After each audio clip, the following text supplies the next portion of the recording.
Buenas tardes. Buenas tardes a todos. Bienvenidos a esta reunión del Instituto de Investigaciones de Historia del Derecho. Hoy contamos con dos profesores de la Universidad Autónoma de Barcelona. Les damos la bienvenida a ellos, les damos la bienvenida a todos los que se acercan al instituto nuestro por primera vez y a todos los que nos vienen acompañando en este ciclo, llamado ciclo por los propios asistentes, que tenemos desde el año pasado. Así que bienvenidos todos, y ahora entonces voy a presentar a los oradores de hoy. Voy a presentar a ambos. En primer lugar va a hablar el doctor Daniel Vallés, y luego lo hará la doctora Spuni. Ahí están los dos, así que los presento a continuación. Siempre me tengo que disculpar por tener que ser muy breve en la presentación. Daniel Vallés Muñoz, es doctor en Derecho en la Universidad Pompeu Fabra de Barcelona y se ha doctorado con una tesis sobre las reparaciones económicas por los daños derivados de la Guerra Civil Española y el franquismo. Un temazo. Es profesor lector en la Universidad Autónoma de Barcelona, donde enseña Historia del Derecho y de las Instituciones en los grados de Relaciones Laborales y Derecho, así como en el doble grado de Administración y Dirección de Empresas. También imparte la asignatura sobre dictadura franquista y transición democrática en el cuarto curso de grado. Sus áreas de trabajo son el derecho del franquismo y la justicia transicional española, la historia social del derecho, la historia del derecho laboral y la historia del derecho catalán. Ha publicado diversos artículos y capítulos sobre la Asociación Internacional para la Protección Legal de los Trabajadores desde el punto de vista español. Desde hace un tiempo está investigando la influencia de esta asociación en el desarrollo del derecho laboral internacional desde la perspectiva de la historia legal comparada en relación a los países americanos y europeos. Y en segundo lugar va a exponer María Jesús Spuni Tomás, que es profesora emérita de Historia del Derecho y de las Instituciones de la Facultad de Derecho de la Universidad Autónoma de Barcelona. Coordina la parte de Historia del Trabajo de la revista Ius Labor de la Universidad Pompeu Fabra. Es la directora del Grupo de Investigación Mujeres y Derechos, Dones y Drets, de la Facultad de Derecho de la Universidad Autónoma de Barcelona. Su línea de investigación son la historia del derecho local de Cataluña, la historia del derecho mercantil, la historia del derecho social y de las instituciones laborales. Ha escrito 91 artículos de revista, capítulos de libros y 100 trabajos presentados en congresos nacionales y o internacionales o en jornadas, seminarios, talleres de trabajo y o cursos nacionales o internacionales. Recibió el premio Vicens Vives a la calidad docente universitaria, otorgado por el Departamento de Empresa y Conocimiento de la Generalitat de Cataluña en el año 2016. Así que, hecha esta brevísima presentación, y mientras se sigue incorporando gente, le doy el uso de la palabra a el expositor, en primer término, Daniel Vallés. Adelante, Daniel. Pues muchas gracias, doctora Kluger.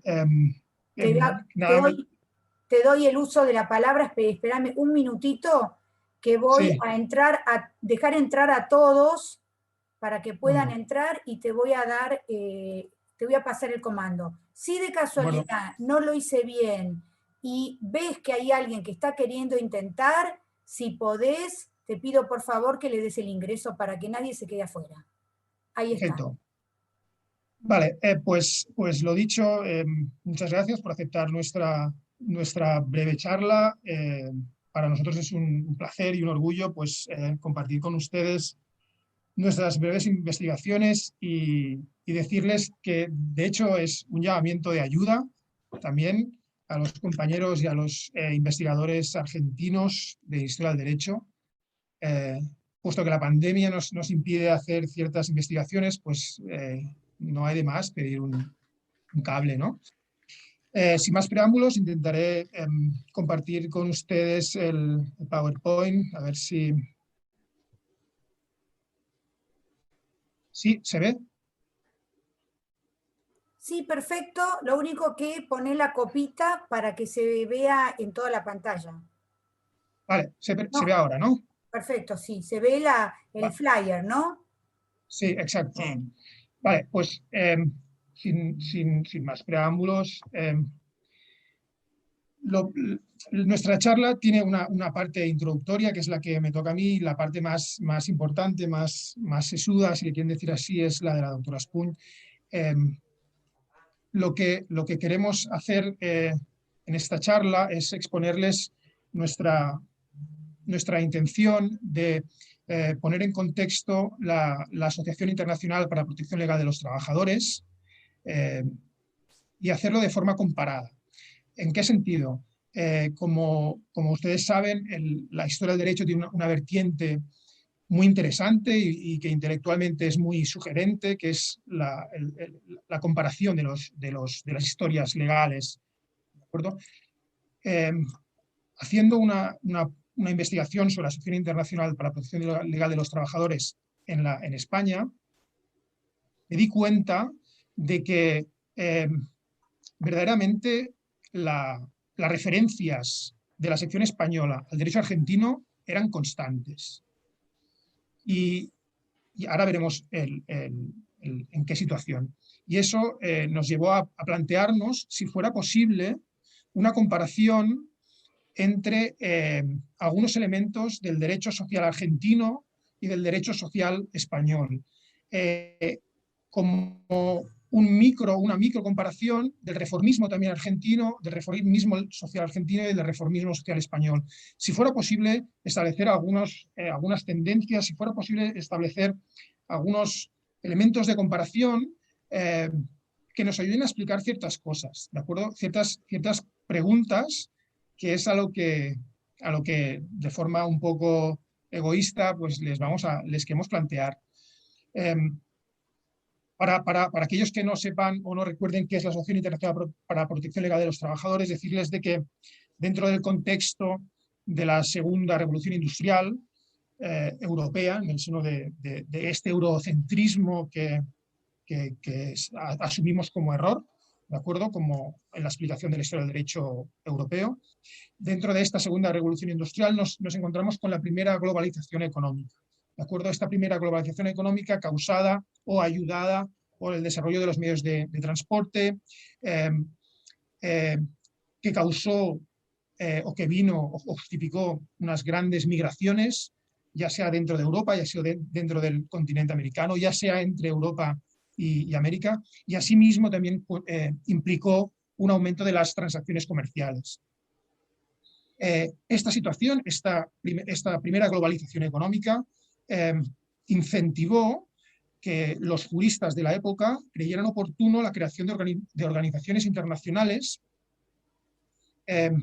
para la concertación entre los países. De manera que esta globalización económica conllevaba problemas jurídicos que, vuelvo a repetir, incentivó la creación de estos organismos. Por ejemplo, la Unión Postal Universal de 1874, la Unión Internacional de Pesos y Medidas de 1875. Juntamente a este desarrollo de las organizaciones internacionales, también es sabido de que se desarrolló el obrerismo internacional, la primera, la segunda internacional, etc. Y es en este contexto en el que en junio del año 1900, dentro del contexto de la Exposición Universal de París, se celebra una conferencia internacional para la protección legal de los trabajadores.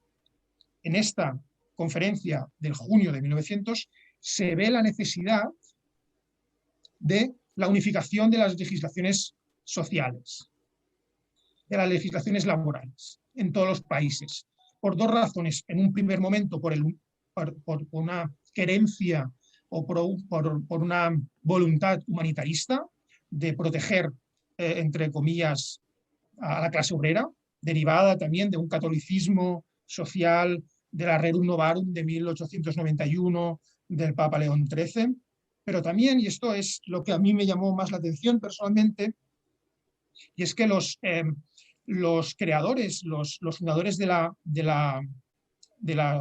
o mejor dicho, los participantes en esa Convención Internacional de junio de 1900 justificaron la unificación de las legislaciones laborales nacionales con el ánimo de evitar el dumping comercial internacional. Y esta, personalmente, era una visión alejada de una ortodoxia que intentaba explicar el desarrollo del derecho laboral internacional como un derecho humanitarista, sino que hay un trasfondo económico que lo que quiere es, y hablaré un poco más vehementemente, si me permiten, que es que no vaya a ser que un país adopte unos estándares de protección de los trabajadores menores y que ello implique un menor coste de producción industrial, lo que ocasione una ventaja competitiva en el comercio internacional. Entonces, para evitarlo, lo que buscaban era, vamos a unificar todas las legislaciones para que la disminución de derechos laborales no sea causa de dumping internacional. Y esta visión más economicista, si le quieren decir así, a mí es lo que me gustó más, porque igual no era una visión muy acostumbrada, ¿no? Claro, aquí, como los mismos creadores de la Asociación Internacional se plantearon cómo hacerlo.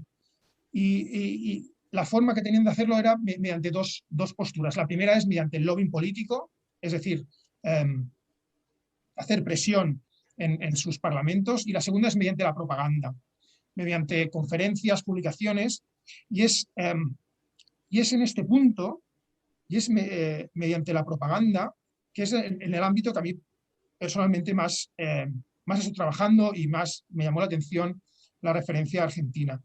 Respecto a esta visión de propaganda, hay una profesora belga, si no recuerdo mal, Van Dele, que entiende la sociedad internacional como una comunidad epistémica. ¿Por qué?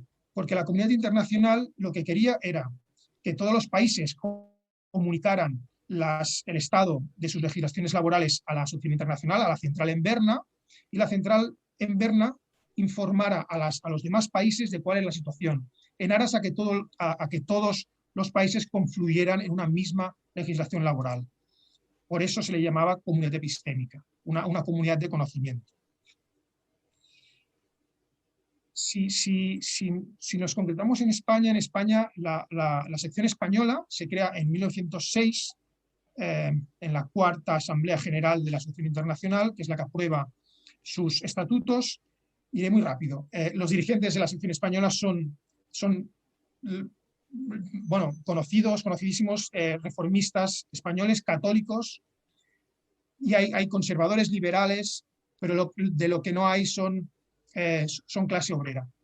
Dentro de la sección española de la Asociación Internacional no hay obreros. Y esto es lo que me viene a confirmar que es una asociación o una sección elitista. ¿De acuerdo? La función de propaganda de la sección española se completa en la revista España Social y las diferentes publicaciones. Y es aquí donde tenemos referencias constantes y explicaciones constantes a la legislación obrera argentina. Y claro, creemos que antes de que la doctora Espuña explique más concretamente un ejemplo comparativo, yo creo que es bueno que me ayuden en estas referencias, a ver cómo las ven ustedes y si es, al menos para mi punto de vista, es muy interesante, a ver cómo lo ven ustedes. Hay más de 20 referencias en las publicaciones de la sección española. ¿Ello qué quiere decir? Ello quiere decir de que el reformismo español no era, el reformismo social español, perdón, no era una burbuja, sino al contrario, sino que una hipótesis de trabajo es que se inspiró, y falta la conclusión de esta hipótesis, hasta cuánto se inspiró en la legislación social argentina. Y esto es lo que les quiero trasladar, ¿de acuerdo? Seguramente el mejor, el artículo más explícito es el de la protección legal del obrero en la Argentina, que es de 1910 en la revista España Social, que es de Builla, que es un reformista español, y verdaderamente aquí, en este artículo, detalla el proyecto de Código de Trabajo de Joaquín González, y es que lo destaca muchísimo, ¿de acuerdo? Es decir, en 1910 el reformismo español tenía en gran parte los ojos puestos en Argentina y en los trabajos del reformismo argentino. Y en algunas visiones académicas del reformismo español esto se olvida. Yo creo que es positivo ponerlo en referencia. Aquí está la referencia a Builla.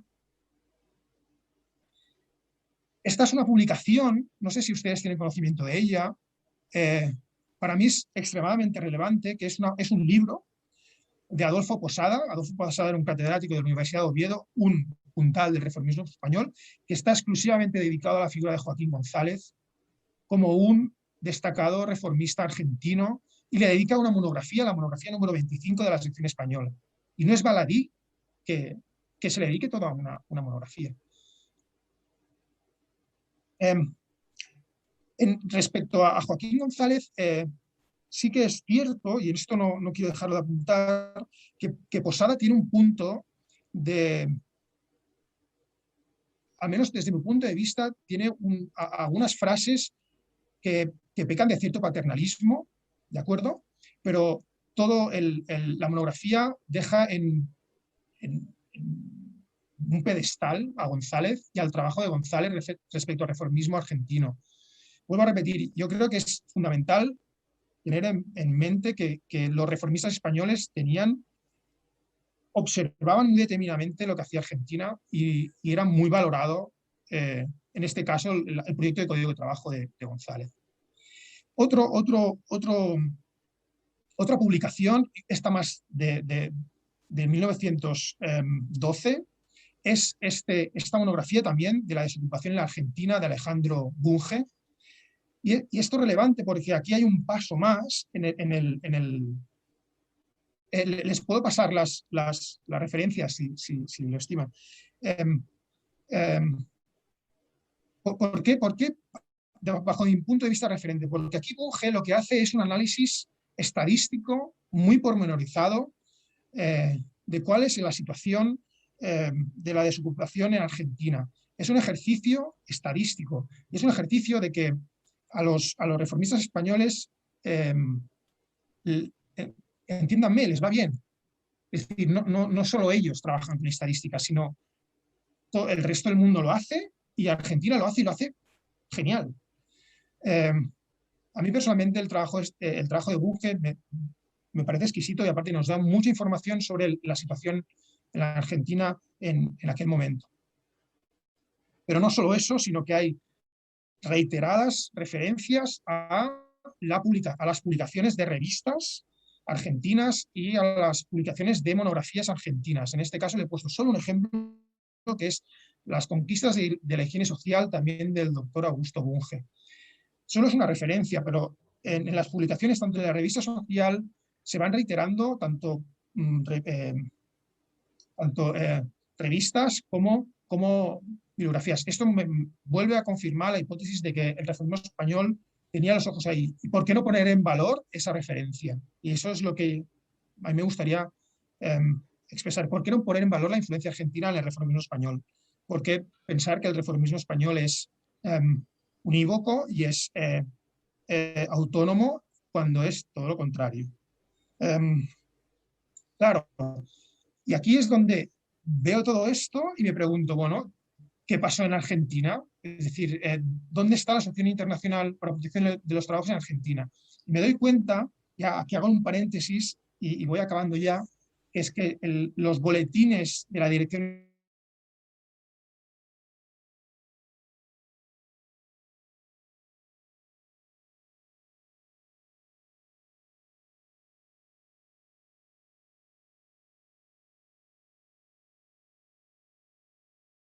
hospedador, si podés eso, Vale. porque para que quede esto, que de paso aprovecho y digo, está apasionante. Estoy esperando que termines, no porque termines, sino porque te quiero preguntar y decir, no. Está estupendo. Les pregunto yo, ¿no? No, pues eso, sigo reiterando, y igual me salgo del tiempo y la doctora Espuño me matará.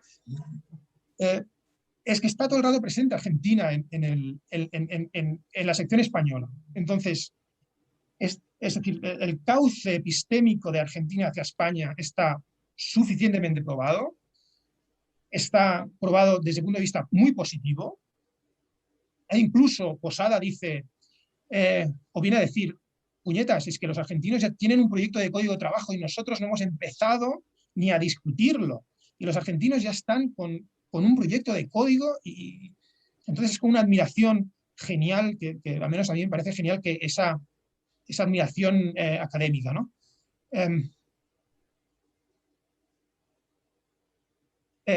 Si hasta aquí el contexto, ahora les paso a la doctora Espuny, que les va a hablar de, dentro de este contexto, cómo se concretan.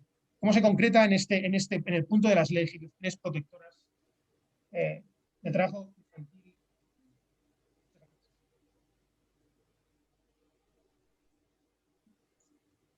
Hola, buenas tardes a todas y a todos. Es un placer volver otra vez a vernos, y además con un recuerdo cariñosísimo al doctor Víctor Tau Anzoátegui, gran amigo, y a su esposa Estela, que estuvieron durante una estancia que ha perdurado en la amistad durante muchos años. Entonces, un poco siguiendo la trayectoria de lo que ha explicado mi compañero, el doctor Vallés, yo he hecho un esquema, es un esquema que hemos intentado reducir al máximo sobre la legislación, la primera legislación de infantil y femenina en España y en Argentina.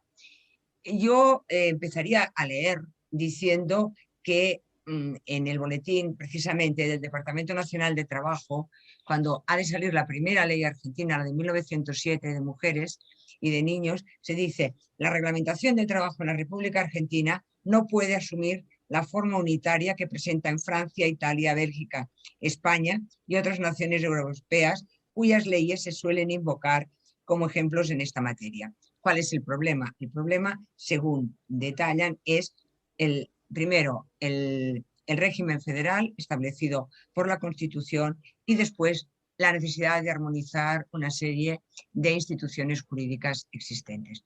Yo me he permitido seguir, lo hemos reducido al máximo, pero tenemos aquí en la izquierda del esquema lo que sería la legislación básica de mujeres y niños en España, que empieza en 1873 y que va continuando prácticamente hasta 1923. Entonces, de alguna manera lo que... María Jesús, perdón. Yo no estoy pudiendo visibilizar cuánto queda. Te aviso a vos y le aviso a todos. Si se llega a cortar, entonces ingresamos de nuevo con el mismo link. Pero no puedo ver cuánto tiempo está faltando, porque están faltando, Viviana, están faltando 10 minutos. Están faltando 10 minutos. Tiene tiempo para exponer. Igual, por supuesto, después sigue en el otro Zoom. Ahora me está mostrando, así que María Jesús, si ves que faltan 2 minutos, o si querés que yo te avise cuando faltan 2 minutos, así cerrás la idea, y cualquier cosa continuamos, volvemos a entrar con el mismo Zoom. Vale, disculpas, adelante. Vale, no, nosotros también además queríamos deciros una cosa, y es que la oportunidad de esta reflexión que hacemos con el doctor Vallés, pues es que precisamente la ONU, la Asociación Internacional para la Protección Legal de los Trabajadores, es el precedente de la ONU, ¿vale? De la OIT concretamente. Pues la ONU ha declarado el año 2021 como el año internacional para la eliminación del trabajo infantil en todo el mundo, ¿no? Y la necesidad de abordar y de poner fin, por ejemplo, al trabajo infantil en todas sus formas en el año 2025. Y ello también entra a formar parte dentro de los objetivos del desarrollo sostenible. Entonces, si se fijan, hay una parte que corresponde, supongo que se ve, es un poco justa, pero yo te lo puedo mandar por correo electrónico, ¿eh? Hay una parte que corresponde a España y otra parte que corresponde a Argentina. Hay una similitud en temas que veremos después al final en la conclusión, pero que hay, por ejemplo, en el primer proyecto non nato de González, ¿vale? El proyecto del Código de Trabajo, el proyecto del descanso dominical de González, hay una gran influencia de legislación española, porque como ha dicho el doctor Vallés, hay una gran relación entre Argentina y en España, ¿vale? ¿Qué ocurre? Ustedes están a principios del siglo XX, cuando nosotros hacemos referencia a la primera ley española es la Ley Benot de 1873. Los objetivos van a ser los mismos: protección a la fisiología y a la moral en mujeres y niños, ¿de acuerdo? Es decir, la fisiología, la debilidad, y aquí medias fuerzas, de la mujer y del niño, la protección a la raza, hay también, en el caso de Argentina, una serie de médicos, de higienistas, de personas que intervienen sobre los problemas que se pueden derivar de la explotación de la mano de obra infantil y femenina, la mujer sobre todo como portadora de vida. Entonces, todo este paternalismo también que surge con esta primera legislación, en el fondo también hay un cierto temor porque las mujeres y los niños cobraban bastante menos y económicamente le salía bien al patrono. Hay otra ley, una ley española, que es la Ley sobre Trabajos Peligrosos de los Niños, que es de 1878, que es la prohibición, y esto está muy presente también en la legislación argentina, los trabajos peligrosos de los niños, es decir, los niños que se dedican al circo, los niños que se dedican a hacer ejercicios de dislocación, de funambulismo, etc. Es decir, en nuestra ley española, la Ley Benot, hay una preocupación por la educación, es una preocupación que también está presente en Argentina. No hay Ministerio de Trabajo todavía en España, tampoco no lo hay en Argentina, porque el Departamento Nacional de Trabajo depende y está bajo la órbita del Ministerio del Interior. O sea que vamos bastante a la par en este sentido. ¿De acuerdo? La primera legislación, que es de Alfredo Palacios, que es la Ley de Mujeres y Niños, la Ley 5.291, no sé si decir 5291, en la cual también se regula el trabajo de los menores en profesiones artísticas, etc. Entonces, en esta ley, que es la que después aparece en este boletín del Departamento Nacional de Trabajo, que he leído yo antes, ya se anuncia y se adelanta, y es algo que nos sorprende a nosotros, que hay unas disposiciones de derecho civil y unas disposiciones de derecho penal. Esto es fantástico porque en España esto, hay una ley que está contemplando la penalización del abuso infantil, del abuso de trabajo infantil, del abuso de los niños en mendicidad, que es precisamente esta ley de 1878. Pero ustedes lo tienen mucho más delimitado, sea por los motivos de su propia distribución federal, por los motivos de la Constitución, pero que es un tema absolutamente interesante. También en España hay multas, en Argentina hay multas. Esta sería la primera ley de ustedes, la ley de Alfredo Palacios, y luego hay otra ley mucho más elaborada, que es la ley de 1924, que es la ley 11.317, en la que también hay o figuran disposiciones penales. Nuestra ley más importante a nivel de trabajo infantil y femenino es la ley de 13 de marzo de 1900 y el reglamento, que es de 13 de noviembre, que regula la aplicación de esta ley. Entonces, hay cuestiones que son muy interesantes comprobarlos, y en este sentido también pues hago un llamamiento, porque yo creo que podemos hacer trabajos conjuntos, como decía mi compañero, sobre esta materia, porque nosotros hemos accedido a esta legislación pues con toda ilusión, pero que pensamos que puede trabajarse pues muy bien, ¿no? En el sentido, por ejemplo, de en España los trabajos en talleres de familia no se incluían, en Argentina sí.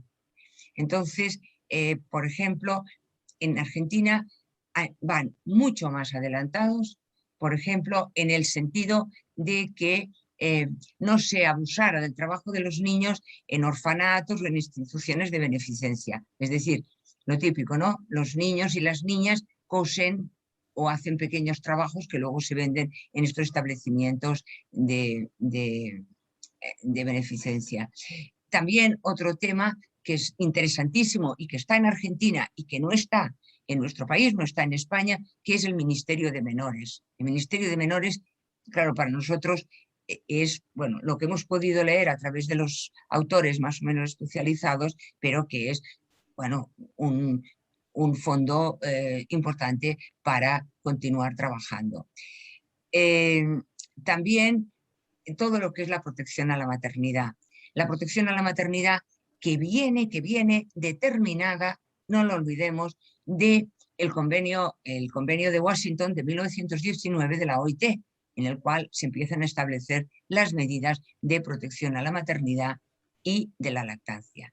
Y ustedes van muy adelantados porque tienen mucha influencia francesa también, porque en España, por ejemplo, las salas maternales no aparecen, sí que aparecen en la primera legislación francesa, y en su momento la OIT discute con Francia sobre las salas maternales, la obligación que tienen algunas empresas de tener salas maternales. Entonces, ustedes también ponen las salas maternales.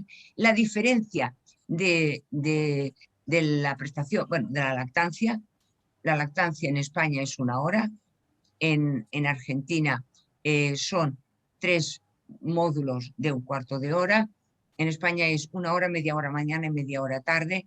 Entonces hay muchísimas cosas en que podemos participar, ¿no? Entonces, María Jesús, cerramos acá y volvemos a entrar, vale, porque si no se va a cortar. Vale, de acuerdo. Cerramos y volvemos. Muchas gracias.